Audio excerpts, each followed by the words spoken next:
की युद्धाची स्थिती खूपच बिकट होत चालली आहे. तुम्ही शक्य होईल तितका लवकर युक्रेन सोडण्याचा प्रयत्न करा. पण ती नोटीस टेम्पररी होती, मस्ट नव्हतं त्यामध्ये काहीच. त्यामुळे आणि एक महत्त्वाचा रिझन माझा एवढं लांब प्रवास होण्याकरता की तिकडे युनिव्हर्सिटी आमची चालू होती, ओपन होते, आम्ही कॉलेज कंटिन्यू करत होतो. तर युनिव्हर्सिटी ऑफलाईन असल्यामुळे आम्ही तिकडून हलू शकलो नाही. नंतर 24 तारखेला अचानक रशियाने युक्रेनवर हल्ला केला. 4 सिटीज होत्या, त्यामध्ये खार्किव, कीव, ओडेसा, लवीव यासारख्या ठिकाणी त्यांनी हल्ला केला आणि आमची सिटी या 4 सिटींच्या मध्यभागी होती. त्यामुळे आम्ही खूप घाबरलो होतो. कदाचित नेक्स्ट टार्गेट आम्ही सुद्धा असू शकतो. तर 25 तारखेच्या रात्री आम्हाला एक युक्रेन गव्हर्नमेंटकडून त्याच्या आधी एक लॉ लागू झाला होता, मार्शल लॉ. सगळं टाईम लिमिट, सगळं काही लिमिट लागलं होतं आम्हाला. बाहेर फिरण्यापासून, ट्रॅव्हलिंगपासून सगळं काही लिमिट लावलं होतं. स्टेट ऑफ इमर्जन्सी लागू झाला होता.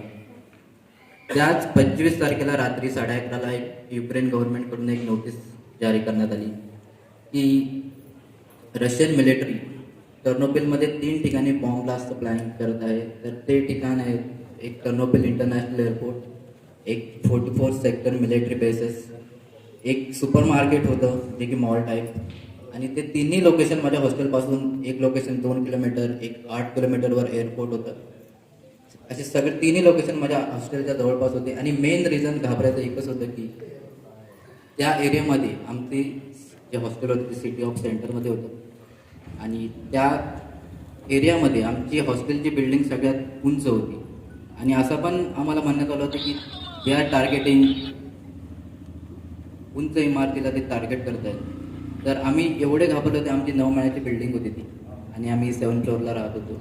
तर सगळ्यात जास्त धोका आम्हाला वाटत होता की आम्ही उंचावर आहोत आणि माझी रूम हायवेला कनेक्टेड होती. जे काही सायरन वाजत होते ते डायरेक्ट माझ्या कानात शिरत होते. आणि त्याच रात्री 25 तारखेला एक 11:30 वाजता एक सायरन वाजला आणि तो सायरन इतका भयानक होता रात्रीचा. सगळे आम्ही खाली होतो उभे, काही जण मार्केटमध्ये सुद्धा गेली होती.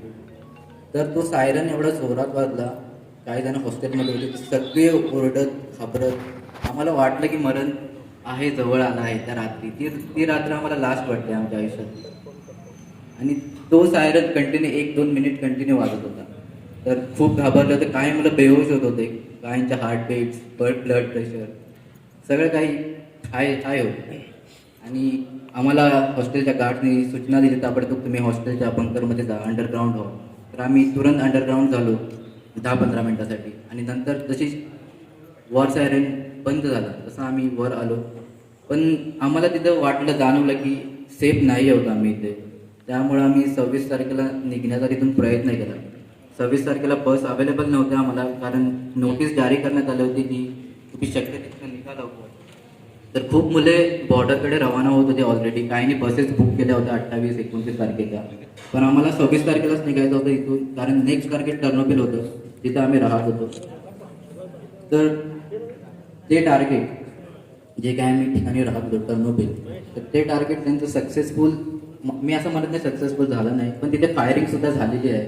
आम्ही ज्या ठिकाणी राहतो त्या सुपर मार्केटमध्ये फायरिंग सुद्धा झालेली आहे.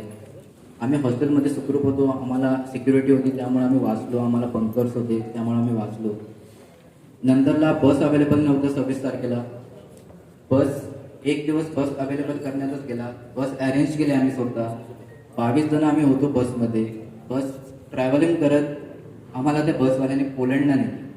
पण पोलंडला गेल्यावर आम्हाला समजलं की पोलंड बॉर्डर पूर्णपणे बंद आहे, तिथून एंट्री नाही आहे बॉर्डर क्रॉस करायला. आणि तिथली सिच्युएशन सुद्धा खूप खराब होती. तर त्यामुळे ती बॉर्डर बंद करण्यात आली होती. आणि मग आम्हाला काहीच सुचत नाही की आत्ता ह्या क्षणी काय करावं, कारण ऑलरेडी आम्ही 4 तासाचा प्रवास करून पोलंडला पोहोचलो होतो. मग तिथून आम्ही यू टर्न घेऊन रोमानियात जाण्याचा निर्णय घेतला, बुकारेस्ट त्या ठिकाणी. तर रोमानिया बॉर्डरमध्ये आम्ही पोहोचलो. 5 तासाचा जर्नी होता तिथून परत. तर आम्ही पूर्ण दिवस ट्रॅव्हलिंग करत होतो बसमध्ये. तर 5 तासात रात्री आम्ही पोहोचलो 7 वाजता बुकारेस्ट त्या ठिकाणी. परत तिथून खूप काही ट्रॅफिक असल्यामुळे 10 किलोमीटरचा प्रवास आम्ही बॉर्डरपर्यंत चालत केला आहे. तिथून ज्या ठिकाणामधून आम्ही उतरलो बसमधून, तिथून 10 किलोमीटर आम्ही चालत बॉर्डरला पोहोचलो.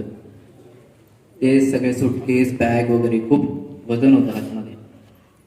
तर नंतरला बॉर्डरला पोहोचल्यावर तिथे 3 दिवस आम्ही बॉर्डरला कंटिन्यू होतो. तिथं काहीच शेल्टर वगैरे काहीच नव्हतं राहायला. खाण्याची सोयसुद्धा नव्हती. No food, no water. खूपच बिकट परिस्थिती होती बॉर्डरवरची. पण बॉर्डरच्या नंतरचा जो प्रवास आहे तो एकदम सुखरूप आहे. पण मी एक शेअर करू इच्छितो बॉर्डरवरचा. 3 दिवस आम्ही होतो तिथे. 2 दिवस मी बॉर्डर स्वतः जवळपास होतो बॉर्डरच्या, पण मी क्रॉस करू शकलो नाही बॉर्डर. कारण मुलं एवढी होती की ते ॲट अ टाइम मी जेव्हा बॉर्डरला पोहोचायचे तेव्हा बॉर्डर बंद होत होती ती. आणि ॲट अ टाइम ते 10 मुलं घेत होते बॉर्डरमध्ये. 10 मुलं झाल्यावर ते बॉर्डर बंद करत होते. परत 10 मिनिटांनी बॉर्डर ओपन होत होती. परत 10 मुलं घेत होते. असं सिस्टमॅटिक पद्धतीने ते चाललं होतं कामकाज. तिसऱ्या दिवशी मला संधी मिळाली बॉर्डर क्रॉस करण्याची आणि मी ती बॉर्डर क्रॉस केली आणि इमिग्रेशनच्या ऑफिसला गेलो. इमिग्रेशन करून आम्हाला तिथे बस ऑर्गनाईज करण्यात आली होती इंडियन एम्बॅसीकडून. तर त्या बसमध्ये आम्ही बसलो. बसमधून आम्हाला रोमानिया ठिकाणी बुकारेस्ट या ठिकाणी शेल्टरमध्ये नेण्यात आलं. रोमानियन ऑथॉरिटीनी खूप काही सहकार्य केलं तिथं. फूड सगळं काही मॅनेजमेंट तिथे केली होती तिने. राहण्याची खाण्याची सोय पूर्णपणे केली होती. नंतर तिथं आम्ही 2 दिवस वेटिंगला होतो. 2 दिवस आम्हाला फ्लाईट्स अवेलेबल नाही आहेत. नंतरला अचानक एक मिनिस्टर दिल्लीवरून आले, ज्योतिराव आदित्य सिंग. तर ते मिनिस्टर आल्यावर त्यांच्याशी आम्ही इंटरॅक्ट केलं की सर आम्हाला इथून लवकरात लवकर हलवा, कारण 2 दिवस स्टक आहोत आम्ही शेल्टरमध्ये. अजूनपर्यंत फ्लाईट्स अवेलेबल नाहीत आम्हाला. तर त्यांनी आम्हाला वचन दिलं की 24 तासात या फिर 48 आवर्समध्ये तुम्हाला इथून बाहेर काढू, असं त्यांनी विश्वास दिला आम्हाला. तर त्यांनी ते विश्वास म्हणजे त्यांनी ते दिलेलं वचन त्यांनी पाळलं आणि आम्हाला 24 तासातच त्यांनी हलवलं तिथून शेल्टरमधून. आणि आम्हाला त्याच रात्री अचानक कॉल आला एम्बेसीकडून की तुम्हाला 11 वाजता सकाळी फ्लाईट आहे C-17 कार्गो, इंडियन एअरफोर्सचा होता. तर तो तुम्हाला रिसीव्ह करण्यासाठी एअरलिफ्ट करण्यासाठी येत आहे बुकारेस्ट एअरपोर्टवर.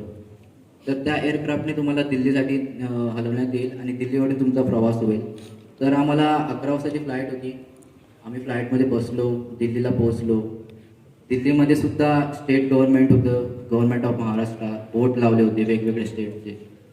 तर त्या स्टेट गव्हर्नमेंटने आम्हाला रिसीव्ह केलं. महाराष्ट्राचे जेवढे विद्यार्थी आले होते आम्ही फ्लाईटमधून तेवढ्यांना त्यांनी रिसीव्ह केलं आणि महाराष्ट्र सदन दिल्ली येथे आम्हाला नेलं तिथं स्टेईंगसाठी. आणि तिथे आम्ही 1 दिवस कंटिन्यू स्टे केला.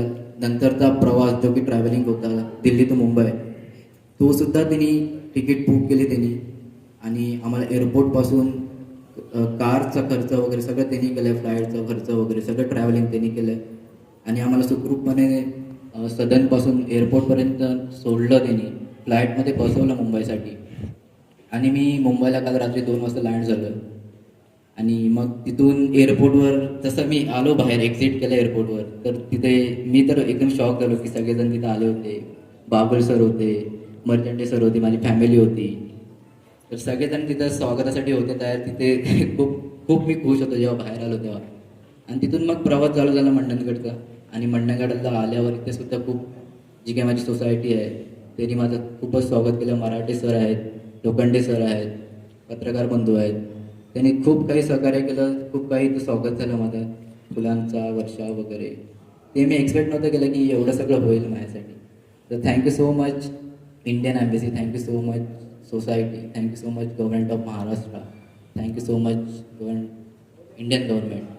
अँड वन थिंग, आम्ही जे बॉर्डरला 3 दिवस काढले, जे की आम्ही स्वतः डोळ्यांनी पाहत होतो की मुलं मरत आहेत. 2 मुलं माझ्या डोळ्यासमोर मेली आहेत. एक नायजेरियन मुलगा होता, एक इंडियन मुलगा होता.